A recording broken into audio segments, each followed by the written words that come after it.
సభాధ్యక్షులు ప్రబుల్ రామరెడ్డి గారు, ఇక్కడ విచ్చేసినటువంటి అన్ని ప్రజా సంఘాలు, అన్ని ఉద్యమ సంఘాల నాయకులకు కూడా, అక్కలు చెల్లెళ్ళు అన్న చాలా మంది వచ్చారు. వాళ్ళందరికీ కూడా ఉద్యమ వందనాలు తెలియజేస్తూ ఈ రోజు సోమాజిగూడ ప్రెస్ క్లబ్ లో అన్ని ఉద్యమ సంఘాల ప్రెస్ మీట్ సమావేశం జరుగుతున్నది. ఎందుకు మనం ఈ ప్రెస్ మీట్ సమావేశాన్ని జరుపుకోవాల్సి వచ్చిందంటే, ఒక పరిస్థితికి మనం నెట్టబడతా ఉన్నాం. ఏమనంటే, గతంలో మనము తెలంగాణ కోసంగా, సబ్బండ వర్గాల కోసంగా అందరము కార్మికులు, కష్టములు, విద్యార్థులు, మేధావులు, మహిళలు అనేక మంది, లక్షలాది మందిగా ఈ తెలంగాణ ఉద్యమంలో పాల్గొని పోరాడితేనే తెలంగాణ వచ్చింది. ఈ వచ్చిన తెలంగాణ గత ప్రభుత్వంలో కేసీఆర్ గారి యొక్క హయాంలో ముఖ్యమంత్రిగా 10 సంవత్సరాల వారి పరిపాలన చేసిండ్రు.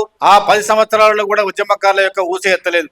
నిజంగా ఆయన తలుచుకుంటే ఒక్కొక్క నైట్ లో, ఒక్కొక్క రోజులో 26 గజెట్లు నోటిఫికేషన్ చేసినటువంటి ప్రభుత్వాలు అవి. సరే, అనేక కుంభకాణాలు ఇవన్నీ చేసి ఉండొచ్చు, కానీ ఒక్కొక్క రోజున 20, 25, 26 గెజెట్లన్నీ బయటకు వచ్చేది. వాళ్ళకి ఇష్టం వచ్చినటువంటి యొక్క రీతులలో వాళ్ళు చేసుకునేది. కానీ మన ఉద్యమకారుల కోసంగా ఒక్క రోజైనా, ఒక్క పూటైనా, ఒక్క నిమిషమైనా ఆయన ఆలోచన చేయలేదు.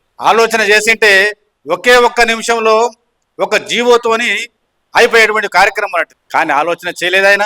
ఆయనకు అవసరం లేదనుకున్నాడు. నేనే ఉద్యమకారుని, ఇంకెవరు ఉంటారు అనుకున్నాడు.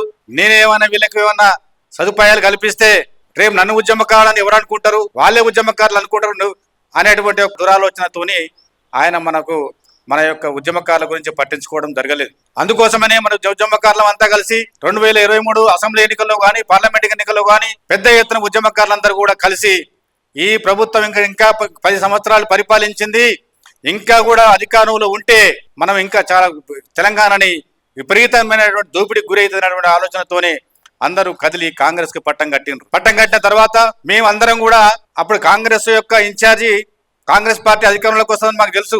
అయినప్పటికీ కూడా మన యొక్క డిమాండ్లు, ఉద్యమకారుల యొక్క డిమాండ్లు చెప్పాలి ఇప్పుడు వచ్చేటువంటి ప్రభుత్వానికి అని చెప్పి నేను గాని, ఇక్కడ రామరెడ్డి అన్న గాని, ఇక్కడ ప్రసాద్ గాని, ఇక్కడ ఉన్నటువంటి యొక్క చాలా మంది అందరం కూడా, మాణిక్యరావు ఠాక్రే అని కాంగ్రెస్ ఇన్ఛార్జి ఉండే, ఇక్కడ పిసిసికి కాంగ్రెస్ కి ఇన్ఛార్జి ఉండే, ఆయన దగ్గరికి గడికి ఒక వారం రోజులకు ఒకసారి పోయేది. సార్, మా ఉద్యమకారుల సమస్య ఏంటిది, మా ఉద్యమకారులకు వాళ్ళైతే ఏం చేయలేకపోయినారు, ఇప్పుడు గవర్నమెంట్ మీదే వస్తుంది, మరి మా ఉద్యమకారుల గురించి ఆలోచన చేయండి, ఉద్యమకారుల కోసం ఆలోచన చేయంటే మమ్మల్ని ఒక స్టేజ్ లో ఆయన తిట్టుకున్నాడు కూడా.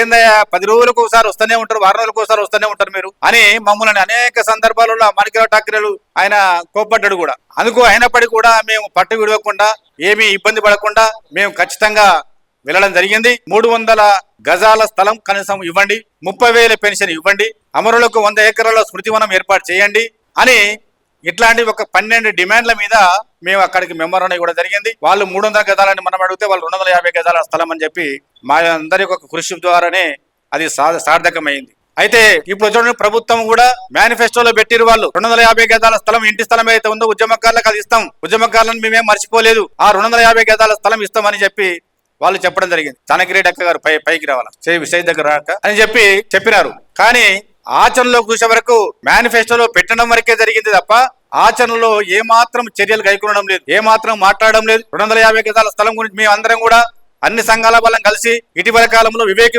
వెంకటస్వామి గారిని కలవడం జరిగింది. చాలా నుండి కలుస్తూనే ఉన్నాము. మళ్ళొకసారి కోదండరాం గారి యొక్క నాయకత్వంలో మేము వెళ్ళి కలవడం జరిగింది. వారు ఖచ్చితంగా ఉద్యమకారుల కోసం మేము ఆలోచన చేస్తామన్నటువంటిది కూడా వారు కూడా చెప్పడం జరిగింది. పొన్నం ప్రభాకర్ గారిని అనేక సందర్భాల్లో కలవడం జరిగింది. ఈ మధ్య కాలంలో మన కోదండరాం సార్ యొక్క నాయకత్వంలో కూడా వెళ్ళి కలవడం జరిగింది. వారు కూడా మీకు ఉద్యమకారులకు న్యాయమైన డిమాండ్లు ఏమివి, ఖచ్చితంగా మేము సపోర్ట్ చేస్తాము మరి అనేటువంటిది వారు కూడా చెప్పడం జరిగింది. అట్లా పిసిసి అధ్యక్షులు మహేష్ కుమార్ గౌడ్ వారిని కలవడం జరిగింది. వారు కూడా సానుకూలంగా మాట్లాడడం జరిగింది. ఈ మధ్యన కాలంలో పోయిన నెల 23వ తారీఖు అనుకుంటా, ఆ 23వ తారీఖు నాడు ఈ యొక్క పొన్నం ప్రభాకర్ గారు ఒక మంచి ప్రకటన చేశారు. ఏమనంటే, ఉద్యమకారులను మేమే మర్చిపోలేదు, అద్దంకి దయాకర్ గారు, మేము అందరం, కోదండరాం గారు, మేము అందరం పోయి ముఖ్యమంత్రితో మాట్లాడొచ్చినాము. కాబట్టి ఉద్యమకారులకు ఏదైతే 250 గజాల స్థలం ఉందో ఆ స్థలం విషయం కూడా మేము పరిశీలిస్తున్నాం. అదే పెన్షన్ విషయాలు ఇతరత్ర ఏమున్నాయో అవన్నీ కూడా మేము పరిశీలిస్తున్నాము. ఖచ్చితంగా వాళ్ళకి న్యాయం చేస్తామని చెప్పడం జరిగింది. అంతేకాకుండా ఈ నెలాఖరు లోపల ఏదైతే ఉద్యమకారులకు గుర్తించాలనో, ఒక గుర్తింపు ఇవ్వాలనో, ఒక గుర్తింపు కార్డు ఇవ్వాలనో, ఒక సంక్షేమ బోర్డు ఏర్పాటు చేయాలనో, ఒక సబ్ కమిటీ ఏర్పాటు చేయాలనో, ఇవన్నీ కూడా ఈ సబ్ కమిటీ ద్వారా మేము పరిష్కారం చేస్తాం. కాబట్టి ఈ నెలాఖరు లోపల ఈ సబ్ కమిటీ ఏర్పాటు చేస్తామన్నాడు. 23 తారీఖు అయిపోయింది, 28వ తారీఖు అయిపోయింది, నెల అయిపోయింది, మళ్ళీ ఇంకో నెల వచ్చింది. ఆ నెలలో ఈ రోజున 23వ తారీఖు 23 అయిపోయింది. అంటే ఏంటిది అసలు మీరు మంత్రి మాటకు విలువ లేదా? మంత్రి మాటకు ఒక ఆదరణ అనేటువంటిది కానీ ఒక ప్రెస్టేజ్ అనేటువంటిది లేదా? మీరు ఒకటి గాలికి మాట్లాడమేనా? మంత్రి మాట్లాడేటప్పుడు ఆలోచన చేసి మాట్లాడేది లేదా? ఈ రోజున ఉద్యమకారుల ద్వారానే కదా మీరు ఈ సీట్లు కూర్చున్నారు. ఉద్యమకారుల యొక్క శవాల మీదనే కదా ఈ రోజు ముఖ్యమంత్రులు అయ్యిండ్రు, ఈ రోజు మంత్రులు అయ్యిండ్రు, ఎమ్మెల్యేలు అయ్యిండ్రు, ఎంపీలు అయ్యారు, ఎమ్మెల్సీలు అయ్యిండ్రు, అనేక ప్రజా సంఘ ప్రజా నాయకులు అయ్యిండ్రు. మీరందరూ కూడా ఎవరైతే 69లో 369 మంది కావచ్చు, మలి దశలో 1200 మంది కావచ్చు, అనేక మంది బలిదానాలు చేస్తేనే కదా, ఆత్మ బలిదానాలు చేస్తలే కదా, తుపాకీ తూటాలకు గురి అయితేనే కదా ఈ రోజున తెలంగాణ వచ్చింది. సోనియమ్మ ఇవ్వడం జరిగింది. కానీ మీరు మాట్లాడేటువంటి యొక్క మాటలకు చేతలకు ఏమాత్రం పొంతన లేకుండా ఉన్నది. వాళ్ళు మేము చేస్తామంటున్నారు, కానీ ఎప్పుడు చేస్తారు? మీ కాలం ఆల్రెడీ 2.5 సంవత్సరాల మీద అయిపోయింది. మీ సమయం ఇక మిగిలింది 2.5 సంవత్సరాలే. ఇక 2.5 సంవత్సరాలు, సంవత్సరంన్నర ఇక ఎలక్షన్ కార్యక్రమం మొదలవుతుంది మీకు. ఇక ఈ సంవత్సరంలో ఇంకెప్పుడు చేస్తారు మీరు అని మేము ప్రశ్నిస్తా ఉన్నాం ఈ వేదిక మీదకి వెళ్ళి. కాబట్టి మేము మా యొక్క ఓర్పును, సహనాన్ని, మా యొక్క మీ మీద మాకున్నటువంటి యొక్క గౌరవాన్ని పొడగొట్టుకోకూడదు అనేటువంటిది మేము ఆలోచన చేస్తా ఉన్నాం. ఖచ్చితంగా అవసరం అనుకుంటే అది రేపు కావచ్చు, ఎల్లుండి కావచ్చు, 30 తారీఖు లోపల ఏ రోజైనా కావచ్చు, మేము అసెంబ్లీ ముట్టడి చేయడానికి కూడా ఏమాత్రం వెనకకపోము. ముఖ్యమంత్రి ఇల్లు ముట్టడి చేయడానికి కూడా ఏమాత్రం వెనకకపోము. మంత్రుల ఇల్లు ముట్టడి చేయడానికి కూడా ఏమాత్రం వెనకకపోము అని సందర్భంగా స్పష్టంగా తెలియజేస్తా ఉన్నాం. కాబట్టి మనము ప్రభుత్వం ఇప్పటికైనా ఆలోచించండి. వాళ్ళంటే చేయకపోయారు, మీ మీద కొద్దిగా మాకు అభిమానం ఉన్నది కొద్దిగా, ఎందుకంటే చేస్తారు అని చెప్పి. ఎందుకంటే 250 గజాల స్థలం ఇస్తామని మీరు ఒక ప్రకటన చేసిండ్రు కాబట్టి, మేనిఫెస్టోలో పెట్టిండ్రు కాబట్టి, మేము పోయినప్పుడల్లా అనుకూలంగా స్పందిస్తారు కాబట్టి, మేము చేస్తారని మొన్ననే మీటింగ్లో మీరు చెప్పిండ్రు కాబట్టి, ప్రెస్ మీట్లో చెప్పిండ్రు కాబట్టి, మేమేమంటున్నాం అంటే మీరు చెప్పింది ఏదో గదే చేయండి అంటున్నాం. 250 గజాల స్థలానికి కోసం ఇంత కొట్లాడనా? ఇంత అవసరమా? మేము తెలంగాణలో తెచ్చిన వాళ్ళం, మేము పోలీస్ లాఠీ దెబ్బలు తిన్న వాళ్ళం, మేము అనేక సందర్భాలు అరెస్ట్ అయినటువంటి వాళ్ళం, మేము పోలీస్ స్టేషన్ లో దినాల తరబడి ఒరిగినటువంటి వాళ్ళం, మేము అనేక పోరాటాలు చేసినటువంటి వాళ్ళం, మేము. మరి మాకు మీరు ఇచ్చేటువంటి యొక్క తెలంగాణ ఉద్యమకారులకు ఇచ్చేటువంటి గౌరవం ఏదైతే ఉన్నదో అది ఏమాత్రము బాగలేదు. మరి ముఖ్యమంత్రి గారికి మీకు సందర్భంగా విజ్ఞప్తి చేస్తా ఉన్నాం, అయ్యా మీ పరిపాలన బాగుండాలని మేము కూడా కోరుకుంటున్నాం. మీరు మరొకసారి నిన్న చెప్పినారు, మేము మళ్ళా కూడా 2029లో కూడా మేమే అధికారంలోకి వస్తామంటారు. ఓకే, మీరు రండి, కానీ ఉద్యమకారులను విస్మరిస్తే మాత్రం ఇప్పుడు కూడా 5 ఏళ్ళు ఉంటారా లేదా అని కూడా డౌటే ఉన్నది. మీరు వచ్చే 29వ సంవత్సరంలో కూడా మీరు గెలుస్తారనే విషయం కూడా ఖచ్చితంగా అప్పటికి మాత్రం మేము నీకు వ్యతిరేకంగానే పనిచేస్తాము తప్ప నీకు అనుకూలంగా మాత్రం పనిచేయమనేటువంటి సందర్భంగా తెలియజేస్తా ఉన్నాను. కాబట్టి మీరు ఏదైతే చెప్పినరో చెప్పిన మాటనే మీరు మీ మాట మీద నిలబడి మీరు పనిచేయండి. కానీ మనం ఇంకొకటి విషయం ఏంటంటే ప్రభుత్వానికి కూడా కొంత అలస అయిపోయింది, పలసన పడ్డం ప్రభుత్వం ముందు. మనం ఏమని అంటే సరే విడిపోవడం అటువంటిది అదొక అంశం, అది కాదు, కలవడం కూడా పెద్ద పని కాదు.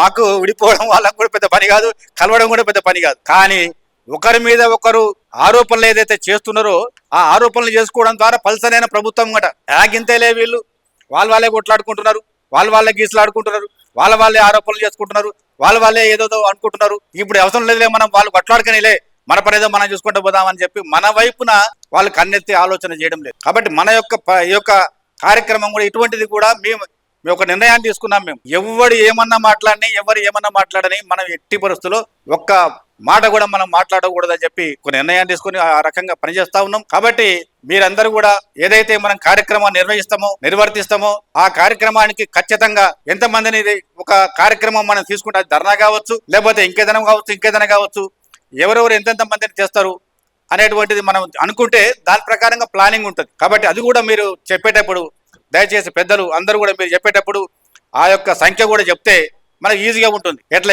ప్లానింగ్ అంతా ఎక్కడెక్కడ చేయాలా, ఎట్లా చేయాలి, దానికి ఎవరు ఎక్కడ ఉండాలి, అంచెలంచెలుగా ఎట్లా చేయాలా, ఏంటి దాని మొత్తం మనం మళ్ళీ స్టీరింగ్ కమిటీ కూర్చొని మరి మాట్లాడుకొని డిస్కస్ చేసుకొని అది మీకు అందరికి చెల్లడం జరుగుతుంది. మీరు ఏ కార్యక్రమం తీసుకున్నా మా తరఫున 100 మందికి తక్కువ కాకుండా వస్తారు, అంతకంటే ఎక్కువనే వస్తారు. నేను మినిమం చెప్తున్నాను, ఏ కార్యక్రమం తీసుకున్నా కానీ 100 మంది 100 నుండి 200 మంది వరకు మా తరఫున వస్తారనేటువంటిది విజ్ఞప్తి చేస్తూ అందరూ ఐక్యంగా ఉండడానికి ప్రయత్నాలు చేయండి. ప్రభుత్వం ముందు పలసన కావద్దు, ప్రభుత్వం ముందు చులకన కావద్దు. మనం ఒక ఉద్యమకారులైనటువంటి ఒక స్ఫూర్తిని ప్రదర్శించుదాం, మన ఐక్యమత్యాన్ని చాటి చెప్దాం, మన యొక్క ముందుకు పోవడానికి ప్రయత్నం చేద్దాం. 2014లో తెలంగాణ వస్తే జూన్ 2 తారీఖు నాడు ఈ 2014 నుండి ఇప్పటి వరకు కూడా సుమారుగా ఒక 4-5 వేల మంది చచ్చిపోయారు. ఇప్పుడు 69లో చచ్చిపోయిన వాళ్ళు కాకుండా 2001 నుండి చచ్చిపోయిన వాళ్ళు కాకుండా ఈ 2014 నుండి కూడా 3-4 వేల మంది చచ్చిపోయారు. ఇప్పుడు వీళ్ళ పరిస్థితి ఏంటిది?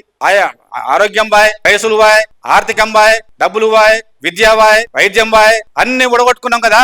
ఇంకా చాలా మంది, ఇప్పుడు నాది 71, ఇంకా ఇక్కడ చాలా మంది పెద్దవాళ్ళు ఉన్నారు, వాళ్ళందరూ కూడా చావుకు దగ్గరగా ఉన్నారు. నేను అట్లా అనుకోవడం లేదు, వాళ్ళు బతికి ఉండాలి, 100 ఏళ్ళు బతికి ఉండాలి, ఉద్యమానికి సహకరించాలని కోరుకుంటాను నేను. కానీ ఏంటంటే చాలా మంది ఉద్యమం చేసినటువంటి వాళ్ళు కూడా వాళ్ళు చాలా దగ్గరలోనే ఉన్నారు. అటువంటి అట్లా ఉంటే ఎట్లా, ఏ రకంగా మరి మళ్ళీ ఇంకెప్పుడు చేస్తారు? మీరు మీ అందరూ చచ్చిపోయినాక చేస్తారా? 69 ఉద్యమకారులు దాదాపుగా చాలా మంది, కొన్ని వేల మంది చచ్చిపోయారు ఆల్రెడీ. 69లో తుపాకీ తూటాలకు బలి అయినటువంటి వాళ్ళు వేల మంది చచ్చిపోయినరు. ఇక మిగిలిన వాళ్ళు కూడా 5% మాత్రం మిగిలిన వాళ్ళు ఎంతమంది?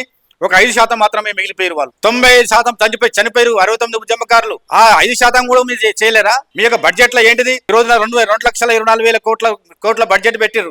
పోయిన సంవత్సరం 3,05,000 కోట్లు, ఈసారి 3,24,000 కోట్లు. మీ యొక్క పెట్టినటువంటి 3,24,000 కోట్ల బడ్జెట్ లో మాది ఎంతనే? 250 కోట్లు కాదు. 1,00,000 మందికి నువ్వు ఇచ్చినా 25,000 చొప్పున పెన్షన్ ఇచ్చిన సుమారుగా 250 కోట్లు కాదు. నీ 3,25,000 కోట్ల బడ్జెట్ లో 250 కోట్లు ఏమాత్రం? మీరు అందరికీ కూడా సుమారుగా 1,00,000 మందికి మీరు 250 గజాల స్థలం ఇచ్చినా మీరు లెక్కేసి చూడండి, ఇది ఎంత అవుతుందంటే 5,000 ఎకరాలు అవుతుంది. ఏమయ్యా, ఫ్యూచర్ సిటీలో 35,000 ఎకరాలు మీరు సేకరించి పెట్టుకున్నారు కదా. హైదరాబాద్ చుట్టూ గత ప్రభుత్వ అధికారులు, గత ప్రభుత్వ మంత్రులు సుమారుగా 25,000 ఎకరాల భూములని కబ్జా పెట్టుకొని కూర్చున్నారు కదా. అవన్నీ బయటికి తీయండి. అవసరం అనుకుంటే చెప్పండి. ఉద్యమకారులు మీరు అందరూ కూడా మీరు ఖాళీ ఒక్క రోజు మీరు కళ్ళు మూసుకొని కూర్చోండి, 1,00,000 మంది ఉద్యమకారులను మేము భూములు ఆక్రమిస్తాం. మీరు ఖాళీ ప్రభుత్వం తరఫున మీరు మీ పోలీసులను పంపకండి, మీరు నిమ్మలంగా కూర్చోండి, మీ స్థానంలో మీరు ఉండండి. ఇల్లు లేని వాళ్ళు మా ఉద్యమకారులు లక్షల కొద్దిగా ఉన్నారు. కాబట్టి మేము ఒకటే రోజున 1,00,000 మందికి ఈ యొక్క ఇండ్ల స్థలాలు ఇచ్చేటువంటి అవకాశం. ఎక్కడెక్కడ భూములు ఉన్నాయో మాకు తెలుసు, ఏ సర్వే నెంబర్లో ఎంతో భూములో తెలుసు, ఏ ల్యాండ్ లార్డ్ దాని వెనుక ఉన్నాడో తెలుసు, ఏ అధికారి దాని అనుకున్నాడో తెలుసు, ఏ మంత్రి దానికి అనుకున్నాడో తెలుసు. కాబట్టి ఆ రకంగా చేయడానికి కూడా మేము వెనకాడే వాళ్ళం కాదు అని విజ్ఞప్తి చేస్తూ, దయచేసి మరొక్కసారి ఈ ప్రభుత్వానికి కానీ, ఈ రేవంత్ రెడ్డి గారికి కానీ, ఈ మంత్రులకు కానీ నేను విజ్ఞాపన ఏంటంటే, మా ఉద్యమకారుల కోసం ఆలోచన చేయండి, మా ఉద్యమకారుల కోసం సబ్ కమిటీని ఏర్పాటు చేయండి, మా ఉద్యమకారులకు మీరేదో చెప్పిందో అది అమలు చేయండి అని విజ్ఞప్తి చేస్తూ మీ అందరికీ కూడా మరొకసారి ఉద్యమ వందనాలు తెలియజేస్తూ ముగిస్తున్నాను. జై తెలంగాణ.